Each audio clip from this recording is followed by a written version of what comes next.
Pourquoi ce film fait autant de bruit? Je vais vous le dire. En 3 arguments très simples. 3 arguments qui ont toute une idée commune, c'est-à-dire que c'est des choses nouvelles. On n'aime pas, ça c'est un sujet, mais on peut pas dire qu'on a déjà vu ça dans d'autres films. Et pour ça, ça peut valoir le coup de se déplacer, de tenter d'aller voir, de payer le petit ticket.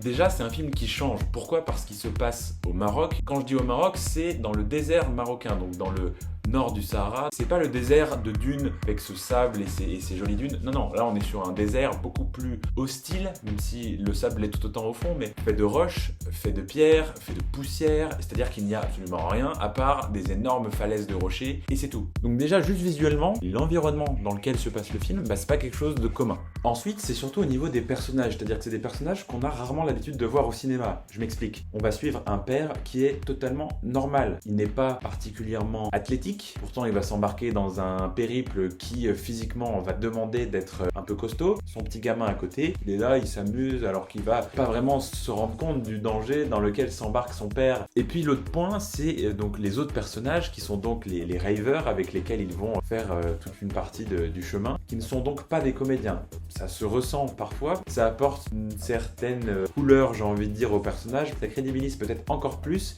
ces personnages-là qui sont de toute façon marginaux, de par leur apparence évidemment, de par leur mode de vie, de par leur choix de vivre en autarcie finalement de tout le reste de la société. Le troisième et dernier point, c'est le rapport au temps long. Le film est construit de la même manière qu'un morceau de techno pourrait l'être. Donc que vous soyez amateur ou pas, on sait tous que c'est des morceaux longs qui peuvent paraître répétitifs lorsqu'on les écoute comme ça, en dehors d'une soirée par exemple, mais on a une gradation, on a un crescendo jusqu'au drop. Et en fait, le film est construit plus ou moins de la même manière, c'est-à-dire qu'on sait qu'à un moment, il va se passer quelque chose. Le film nous met dans une situation pas vraiment confortable, pas totalement inconfortable non plus, mais il va y avoir un point de bascule. Exactement comme dans un morceau de techno, c'est-à-dire qu'on sait qu'il y a une longue gradation jusqu'au drop. Et donc, le parallèle dans cette construction est plutôt bien trouvé parce qu'on prend le temps de tout observer, de tout analyser, de tout comprendre pour que l'impact, le drop, soit plus fort. Un personnage, à un moment, donc un des ravers, va dire au père, la techno c'est pas fait pour être écouté, c'est fait pour danser. Et le film c'est aussi un peu la même chose, c'est-à-dire que c'est pas forcément un film qui est pensé pour uniquement faire réfléchir,